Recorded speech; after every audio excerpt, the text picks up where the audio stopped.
round one, 26 cars appeared under the hot South African sun. It was soon clear that the teams that finished strongly in 1992 were still the main contenders, and the outsiders remained outsiders.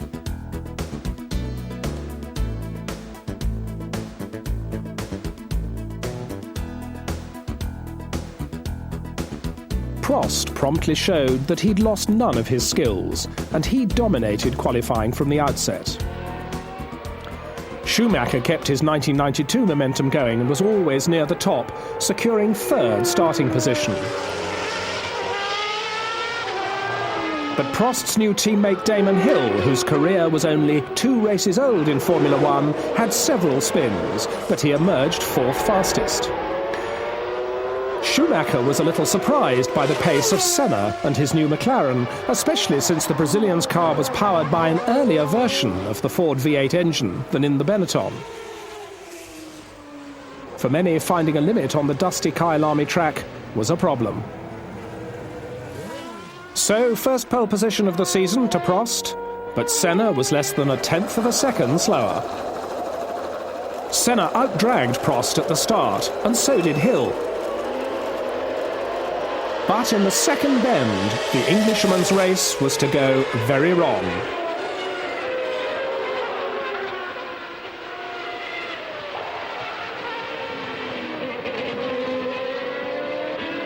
Andretti's Formula One debut started even worse. He stalled at the start, along with Comas and De Cesaris.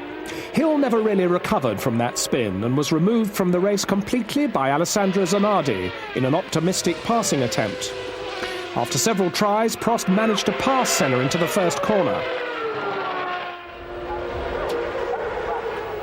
Hill absorbed the lesson. But Schumacher also had a lot to learn. His go at Senna ended in tears. Schumacher's new teammate Riccardo Patrese completed a bad day for Benetton, spinning out from third place, and allowing Briton Mark Blundell his first podium finish. In the closing laps, the track was soaked by a proper monsoon, which took many by surprise. And as the checkered flag came out for Alain Prost, others were in trouble, and Footwork's Derek Warwick crashed out of 6th place. For Senna and Prost, there were no surprises. They'd finished where they were expected to, at the top.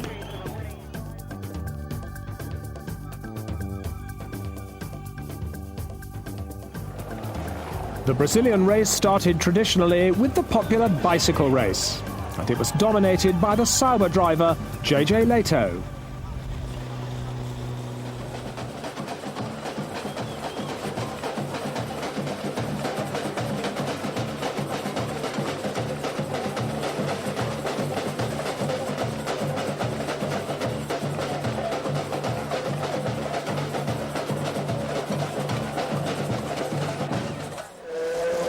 When the four-wheeled machines came out, everything was back to normal. The Williamses were on their own, with Prost fastest and Hill securing second grid position. Schumacher was still slower than Senna, Andretti improved, but Johnny Herbert had his own problems. Ivan Capelli was slowest of all. Schumacher spun. And Gerhard Berger was lucky to escape from this enormous crash in his Ferrari. But all this was of little importance for the local fans who had eyes for one man only. At the start, Andretti's difficult Formula One baptism continued with another shunt, this time involving Berger as well. Miraculously, both were uninjured. Martin Brundle was out second later in a separate crash. But with all the dramas behind, Prost led the race ahead of Senna, but the local man was soon passed by Hill, only to find his old ally, the heavens, on his side again. Midway through the race, the tropical shower came. Prost didn't survive it, among others.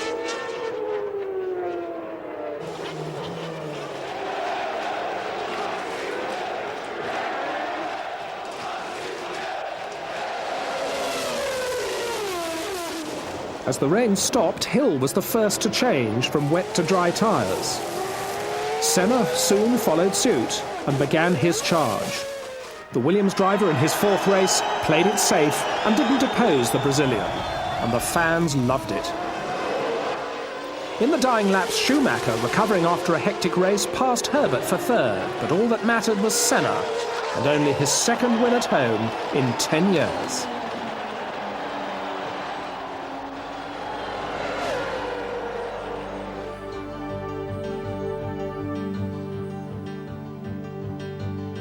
The fastest cars on Earth returned to Donington for the first time in more than 50 years. History was present everywhere, not least in the Museum of Racing Cars within the circuit.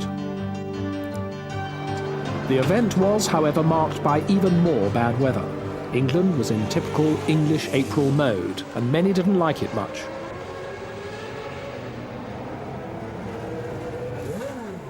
Schumacher was only one of the stars who blotted his notebook. Not surprisingly, Hill was more than keen to show well at home, but once again had to admit that Prost was still faster, at least during qualifying. Saubers did well. In only the team's third race, Wendlinger qualified fifth and Leto seventh. It was Andretti who separated them, but not without his usual problems. For Alesi, Donington was taking some learning. Senna was this time a fraction slower than Schumacher, but a full second and a half behind Prost's fastest time. As the royal family turned up on the race day, Senna's mood was getting better and better. It was raining again. The Brazilian's first lap was phenomenal. He passed the four cars in front of him and opened up a healthy lead.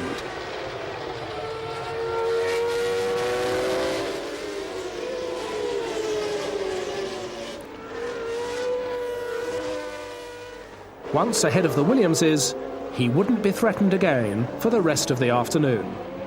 Andretti was his usual self, this time collecting Wendlinger. It was a race of almost 70 pit stops. The rain stopped and started several times, turning team strategy into a farce. Schumacher was an early victim of the rain. But the young Brazilian, Rubens Barrichello, relished it and ran as high as second for a while. Senna was giving the McLaren mechanics plenty of work to do.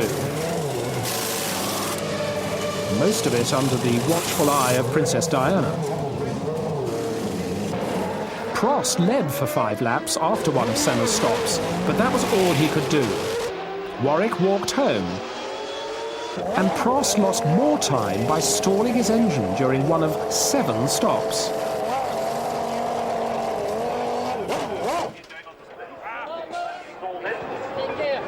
On one of Senna's stops, he didn't stop. Barrichello's fine race was ruined by a lack of fuel 6 laps from the end. But it was Senna's day. He won easily and was now 12 points ahead of Prost in the championship.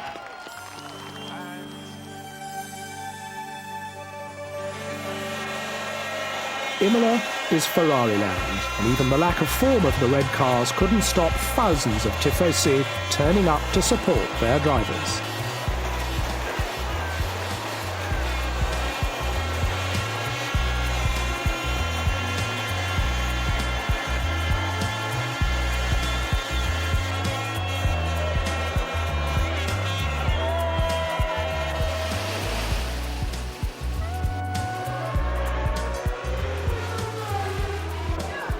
As an aperitif, they could watch some of the Formula One stars on a soccer pitch.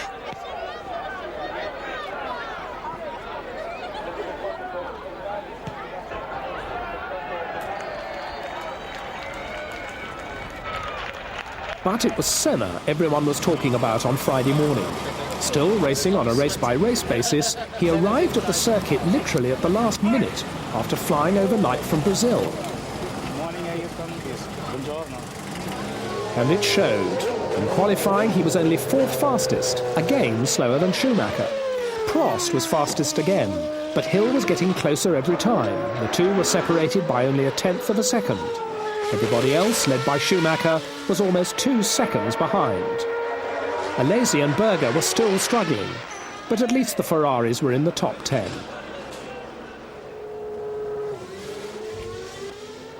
The start was wet, and Hill outsprinted his team leader down to the Tamburello corner. Blundell didn't last long, smashing his Ligier into the wall. Hill kept his lead, despite this little hiccup, until the track dried and the pit stop started.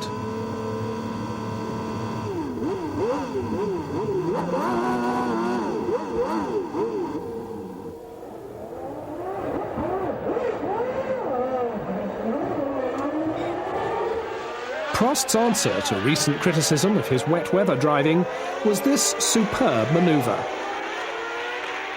He passed both Senna and Hill in a single stroke and was never touched again. Senna went by Hill too, finding time to criticise the Englishman's driving. Andretti's race ended prematurely once again, but at least he'd survived 32 laps this time. He was joined by Hill, pushed aside by an increasing brake problem. Senna lost his second place when his hydraulics expired, and Zanardi crashed his Lotus with fiery results. But none of this affected Prost, who was back on his winning ways. For the Larousse team, Alio's fifth place at the end meant as much as a win. Almost unnoticed in the race this time, Schumacher made up for it with his podium champagne extravaganza with our cameraman.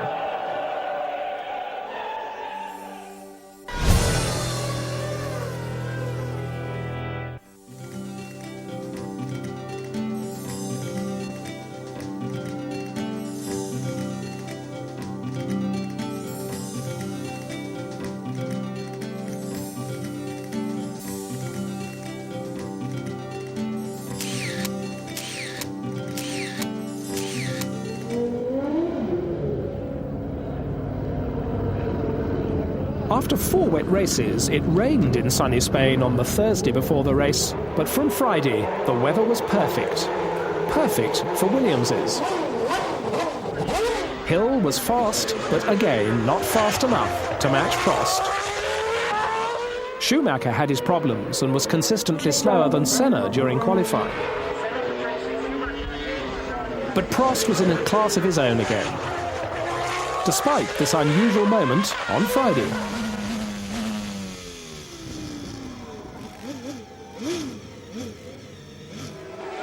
While Prost somehow kept running, his teammate did it properly on Saturday morning. This ruined his chances of preparing the car properly for the afternoon, and perhaps he lost his first pole position then and there.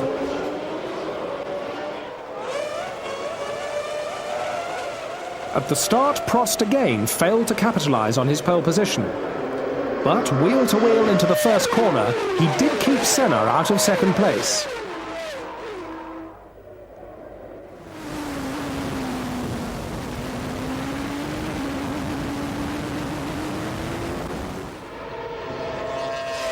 A dozen laps later, he outbraked Hill, took the lead, and looked set for another easy win.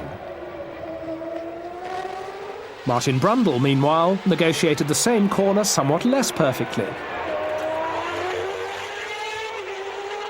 But Prost was not having an easy run. Hampered by bad vibrations, he'd almost lost the lead when Damon Hill's engine blew up. Senna took the second spot despite this lengthy tyre change.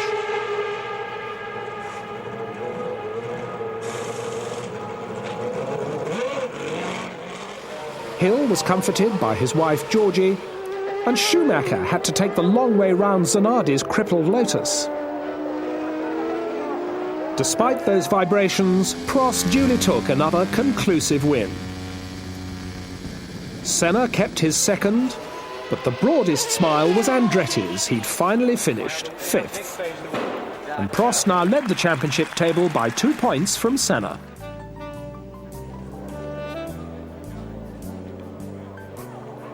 Well, Prost may have won the last 2 races, but Formula One was now back in Monte Carlo, and one man has been almost unbeatable around the tiny street circuit in the past decade, winning a record equalling 5 times: Ayrton Senna.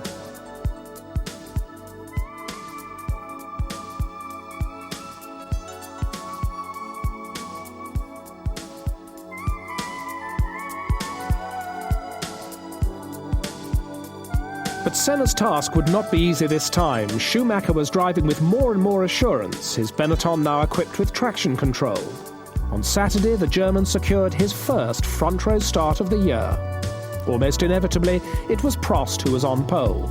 The Frenchman hadn't won Monaco since 1988 and was keen to build on his championship lead over Senna. Teammate Damon Hill, son of Monaco five-time winner Graham, excelled on Thursday, but on Saturday he had all sorts of problems.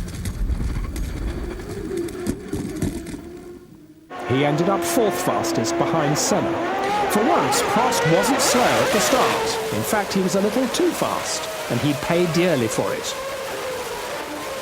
Blundell also paid for starting disastrously and was nudged off the track by Ukio Katayama's Tyrrell. In the opening laps of the race, Prost was in commanding mood, gradually extending his lead. But he was then called in to pay for that jump start with a stop-go penalty. But it was stop and no-go for almost a full lap.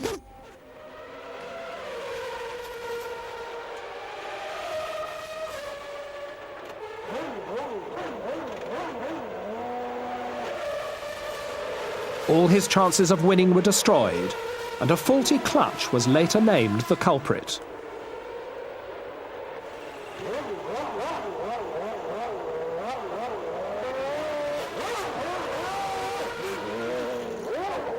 Prost's drama handed the lead to Schumacher, but it all ended in fire and smoke on lap 33.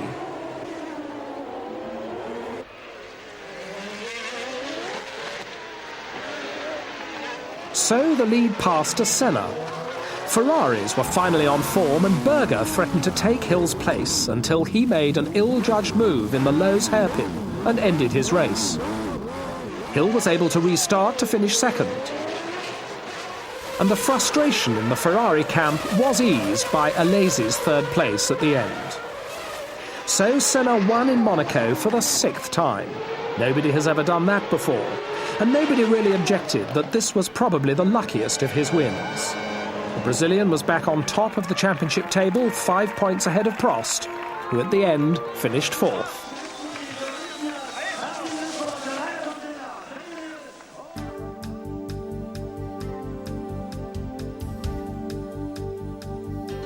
Keen fisherman Barbazza always likes Montreal, and everyone else in Formula One finds plenty to do around the track.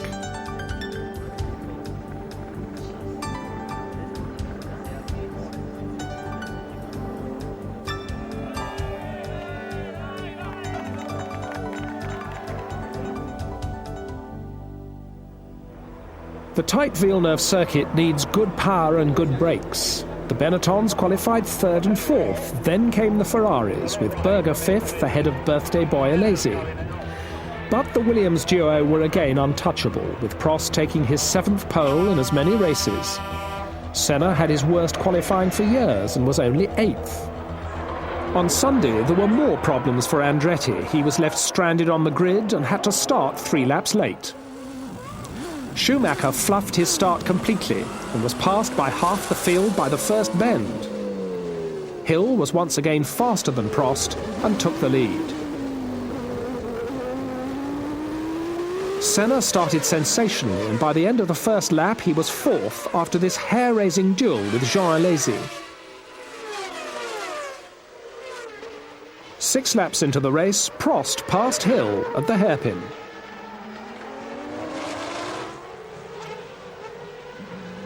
And Hill's day was further spoiled after a routine tyre stop turned completely bad.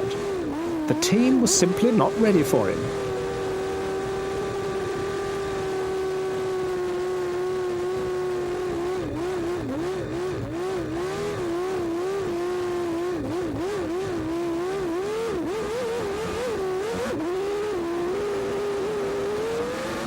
Ayrton Senna's stop and Alain Prost's both went much better, and they both kept their first 2 places.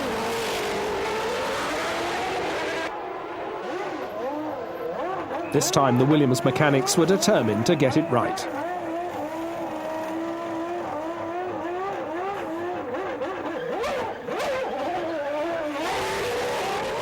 But Senna lost 6 good points when he retired with faulty electrics 7 laps before the end.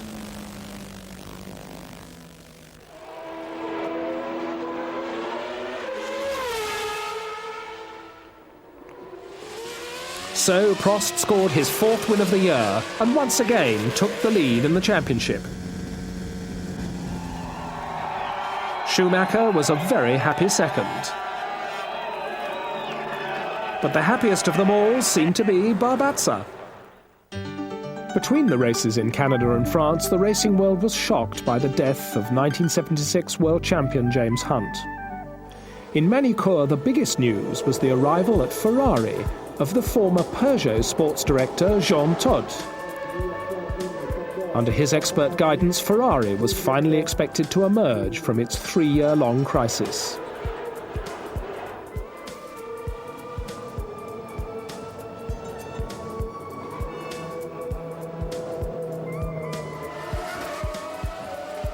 Damon Hill finally beat Prost to secure his first ever pole position. The Frenchman didn't look too upset.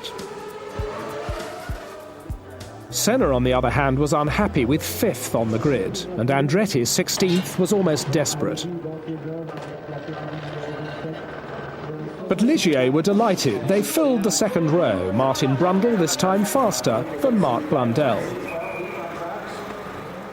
At the start, Hill was his usual self and this time benefited from his pole. He took the lead easily, followed by Prost and the Ligiers.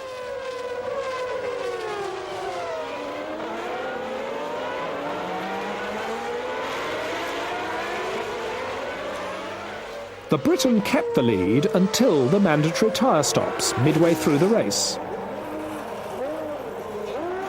Delayed by traffic in the pit lane, Hill's stop turned out to be slower than Prost's.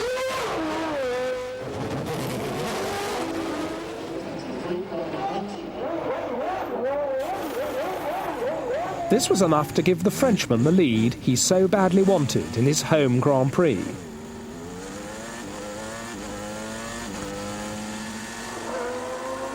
Immediately after Prost's stop, Hill did try to take the lead back, but then he decided to settle for second. Martin Brundle lost a possible podium finish after he had to stop for tyres for a second time, and this lost him a lot of time.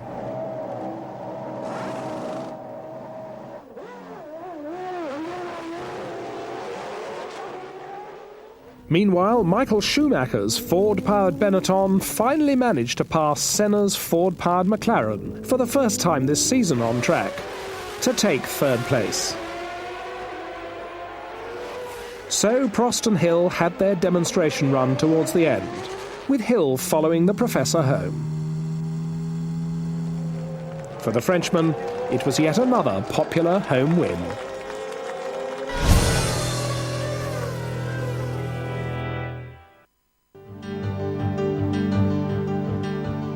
In England, the locals are used to the weather. Hill, Herbert, Warwick, Brundle and Blundell know all about wet weather racing. But it was Ayrton Senna who was again expected to shine on a wet track.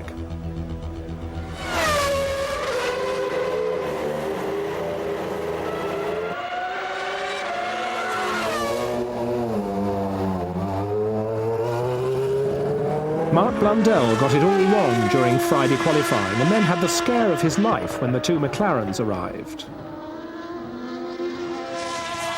But the most popular man in Silverstone was, inevitably, Damon Hill.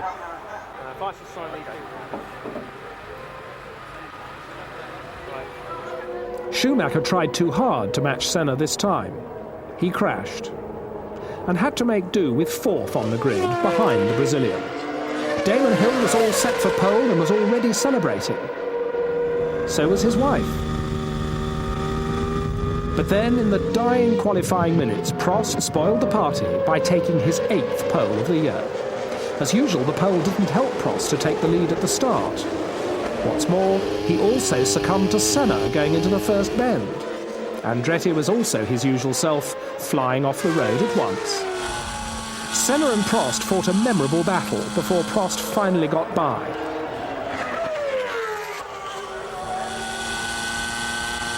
And by the time he did so, Hill was already 8 seconds ahead. Senna was then targeted by Schumacher for several laps, until the German was able to repeat Prost's treatment and take third place.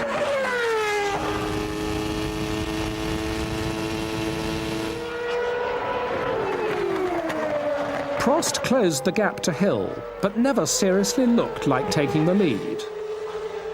And Hill stayed ahead during the brief appearance of the safety car. But then his dream of winning at home and his engine went up in smoke.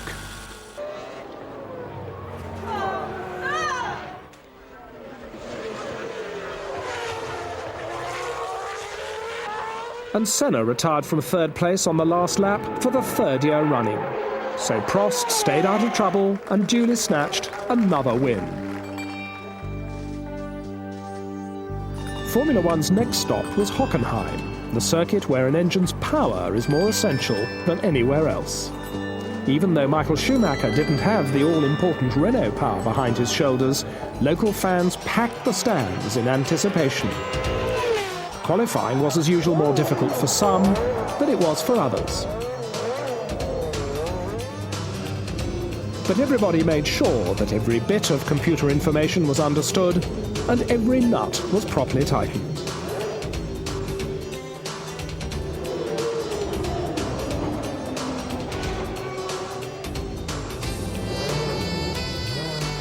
Schumacher couldn't do much about the Williamses, but again he was fastest of the rest. And Prost once again outqualified Hill by a 10th. On Sunday morning, the rain brought a near disaster when Warwick's footwork flew off the road and flipped over. Once again, a modern Formula One car proved its extraordinary constructional strength. Warwick was unscathed. Prost made his usual bad start and was immediately passed by Hill and Schumacher.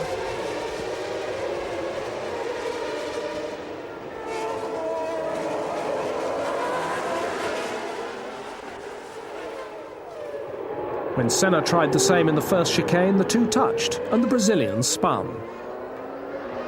He restarted, but dead last. As Hill and Schumacher powered away, Brundle spun behind Prost, and trying to avoid each other, both ended up in the escape road. Andretti retired early on after colliding with Berger. Prost recovered quickly and soon passed Schumacher for second place. But another stop-go penalty awaited him for that escape road infringement.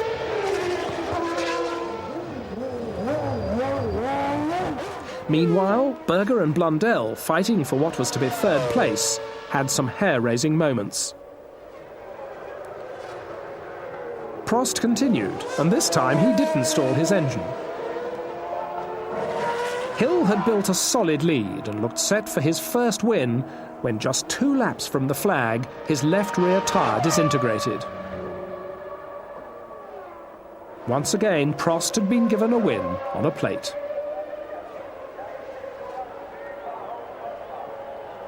Schumacher finished second, much to his own delight, and the fans also loved it. But it was Prost who was probably happiest of all. It was his 7th win of the year. As the teams drove into Hungary and to the tight circuit just north of Budapest, everyone was wondering when Damon Hill would finally win his first Grand Prix.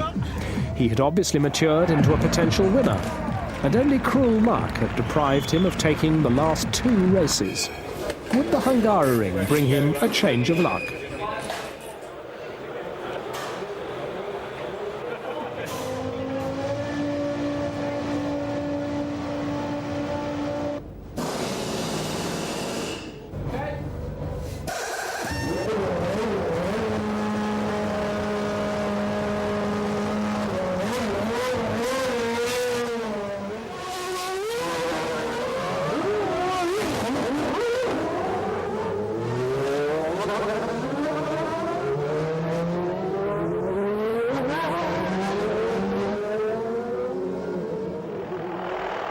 Just before the start, Prost's hard-earned pole position was lost when he stalled his engine as the field moved off on the final warm-up lap.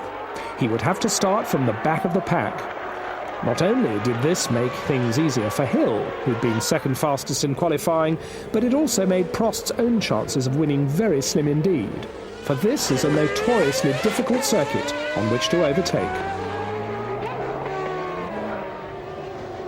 At the start, Hill grabbed his chance immediately and took a clear lead. Schumacher also made a good start, but then went wide into the first corner and lost several places.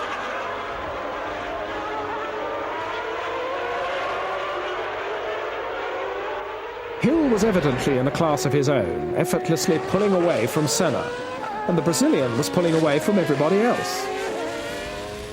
Schumacher then proved his bravery and passed Berger, of all people, on the outside of the first corner. But the German spoiled everything by spinning off 3 corners later.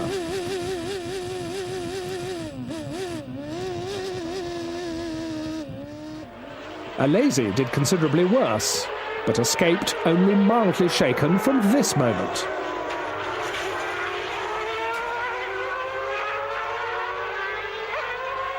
Berger used every trick in the book, this time with Martin Brundle, to take an eventual 3rd place. And after Schumacher retired with a blown engine, Riccardo Patrese salvaged 2nd place, a season best for Benetton. So Hill romped home to win. 24 years after his father Graham scored his last Grand Prix victory in Monaco, Damon scored his first.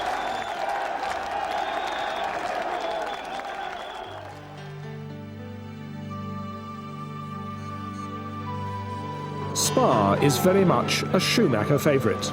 He won his first Grand Prix here last year. Senna made sure that Gerhard Berger would remember his birthday cake.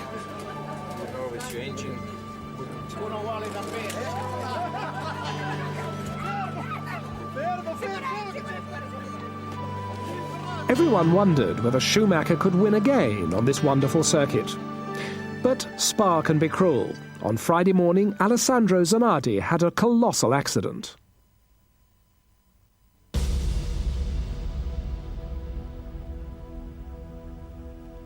Miraculously, the Italian was not seriously injured. Senna then arrived at the scene of the accident far too quickly for comfort, despite the yellow flags being waved.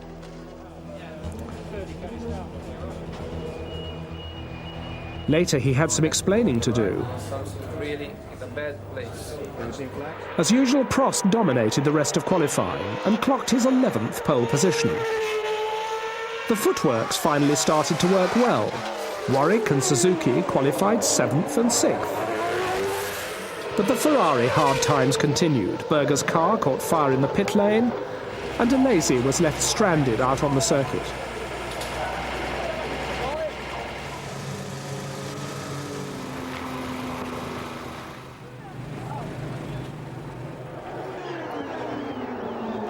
Schumacher's race started badly, as a clutch problem almost forced him to stall on the line. Somehow, he kept going, but only after almost everyone had passed him. Senna, on the contrary, made a good start again, and lined up behind the surprising leader, Prost.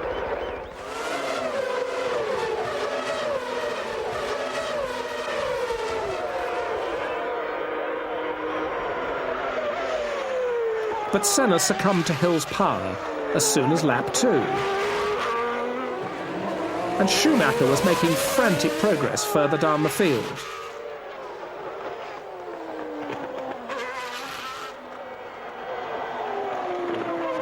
Senna made an early tyre stop, and the inevitable clash between the Benetton and McLaren stars almost ended in tears when, after this stop, Senna forced Schumacher onto the grass, leaving the pits. But somehow the German forced his way through.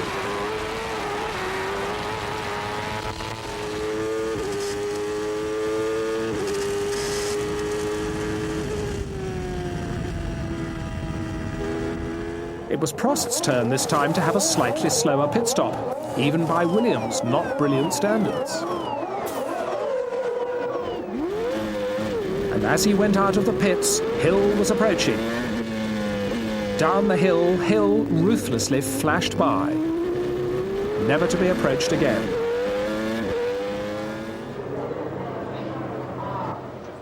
In fact, Prost also had to give way to the aggressive Schumacher on the very next lap. But there was nothing the German could do about Hill. Georgie could celebrate again. And Damon was obviously getting used to the taste of victory.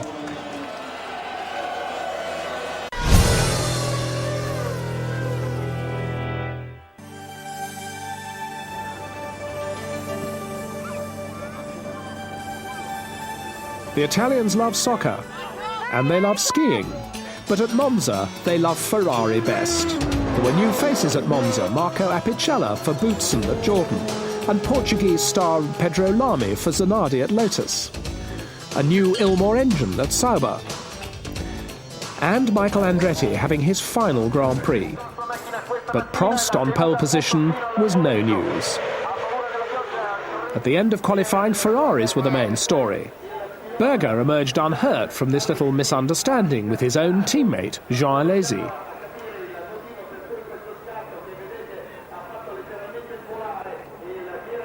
At the start, Prost managed to grab the lead, but Senna triggered a series of troubles when, going down to the first chicane, he tripped over Damon Hill's rear wheel.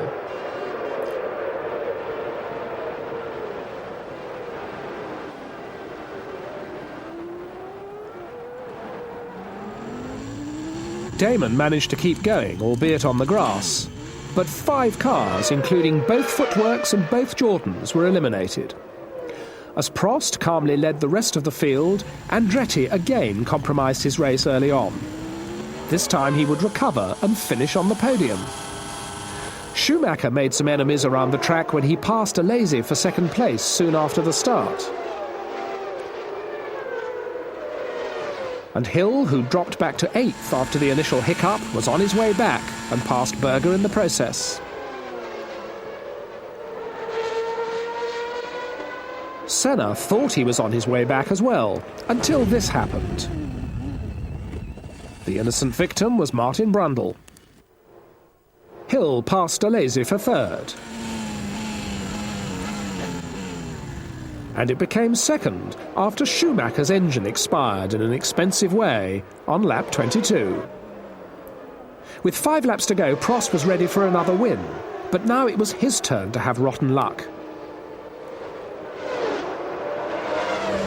Hill was very close anyway, and he took over the victory.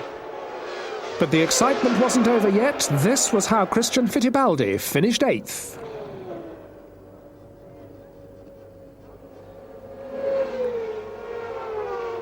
And Alesi and Ferrari finally finished 2nd, and it showed.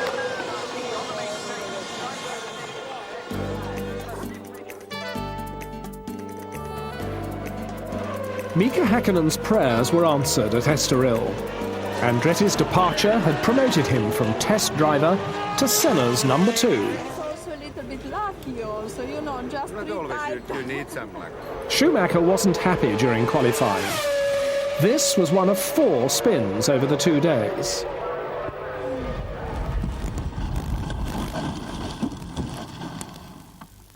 En Formule 1, après le Grand Prix d'Adélaïde 93. The big news of Friday was Alain Prost's announcement. At the end of the season, he would retire.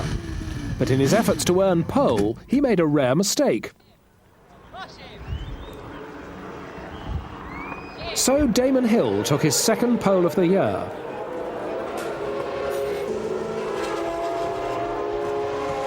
And cheeky Mika Häkkinen beat Senna for 3rd on the grid.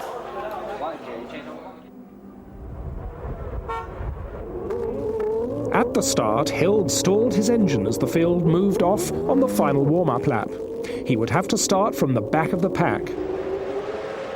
At the green light, Häkkinen drove all the way round Prost, but Alesi drove round both of them.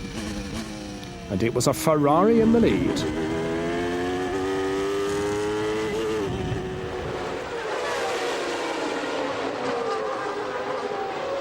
Damon Hill was already coming through from the back. But Senna wouldn't be a threat to Alesi for long. His engine blew on lap 19. No points for Ayrton today.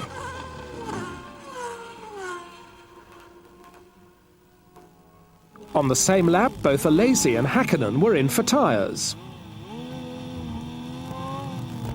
As Schumacher and Prost went by, they came out again to fight over third place.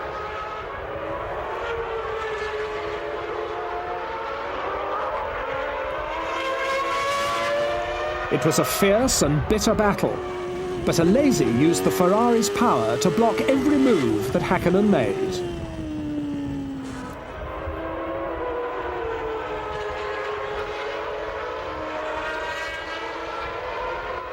De Cesaris arrived for tyres only just in control. And Häkkinen finally put a wheel wrong, and his race was over.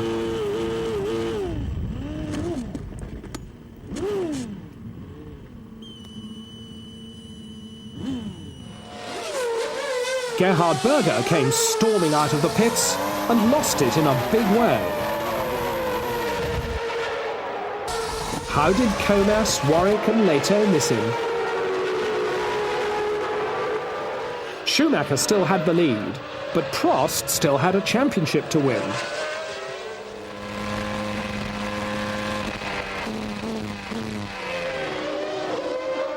Pedro Lamy left his home Grand Prix backwards. And Prost had to let Schumacher go to score Benetton's first win of the year. It was the second win of the young German's career, and surely not the last.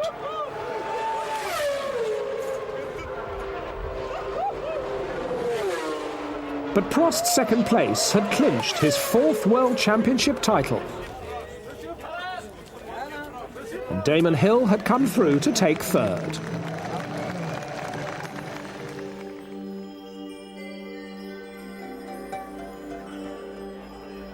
Ever since his Honda days, Ayrton Senna has been very popular in Japan.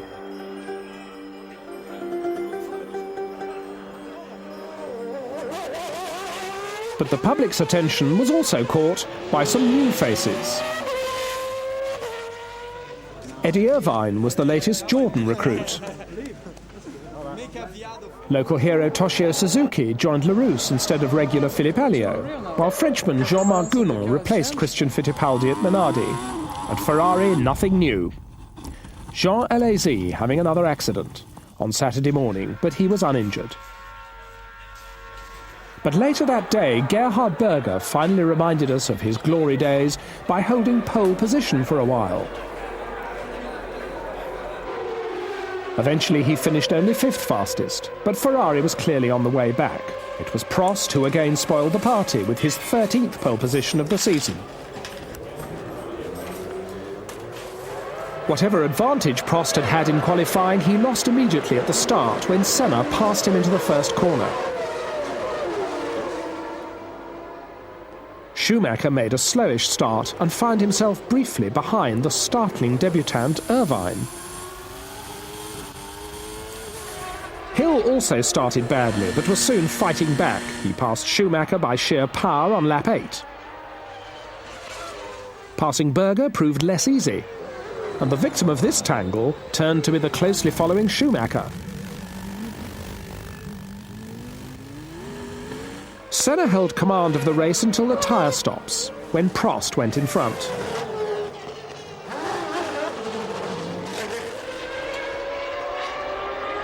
But then it started to rain, and Senna was able to glide past Prost to retake the lead. When the McLaren driver came up to lap Damon Hill and Eddie Irvine, who were fighting over 6th place, he found the Jordan driver in a less than supportive mood. Irvine fought back and repassed Senna under braking. The whole drama was spiced involuntarily by Martin Brundle, who lost a wheel just as Hill, Irvine and Senna arrived to lap him. Senna was not exactly thrilled to be involved in a fierce battle, actually taking place one lap behind him.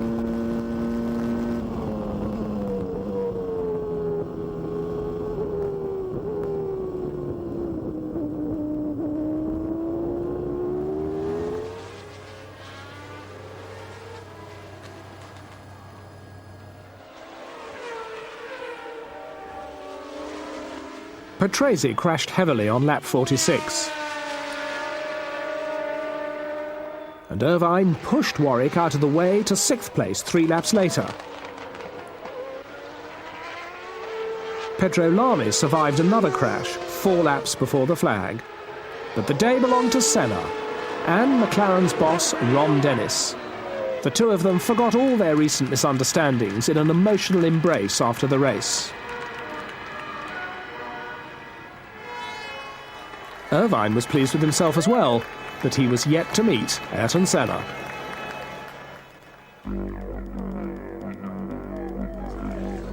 Remember, Damon, here's my advice to Damon, it's only a game, Damon. Traditionally, Adelaide's race marks the end of a long, hard season, and everybody is always in a relaxed mood.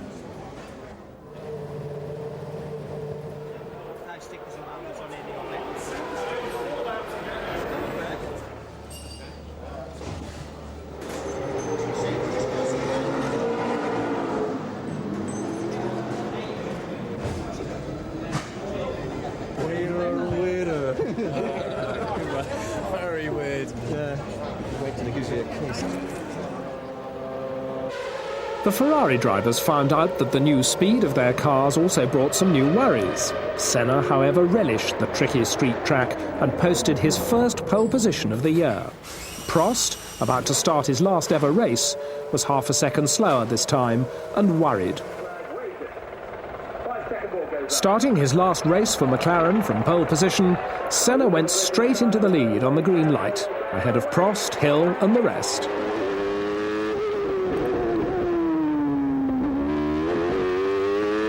Behind them there was a tangle, and poor Pedro Lamy once again finished his race prematurely.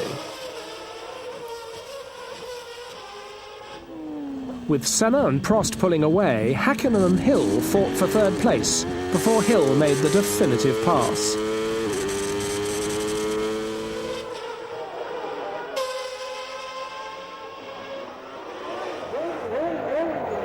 During the tyre stops, Prost was in the lead for 5 laps, but when he stopped, Senna was back in front. And from now on, Senna's farewell race for McLaren was going to go the Brazilian's way.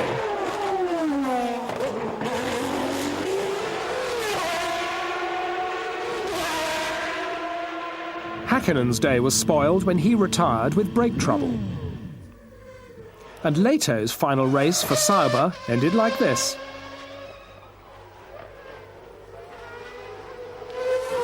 Hill almost passed his team leader towards the end of the race after an inspired drive, but then spoiled everything with this spin. But he kept his engine running and restarted to finish third. No problems for Senna, he won again. This was McLaren's 104th Grand Prix win, and it put the Woking team ahead of Ferrari at the top of the all-time list. And on the podium, all the quarrels from the past between the sport's two greatest champions seemed to be forgotten for once. The season could not have ended on a better note.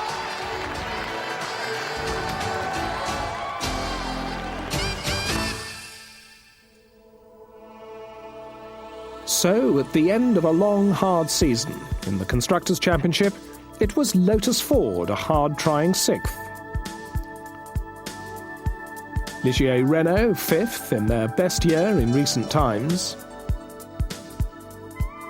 Ferrari, 4th, and surely on the way back now from the doldrums. Benetton Ford, 3rd, and disappointed not to be top Ford team this year. McLaren, thanks to Senna's genius, an impressive 2nd. And Williams Renault, world champions again, with double the points of their nearest rival. In the Drivers' Championship, Jean Alesi's never-say-die style deserved better than 6th place.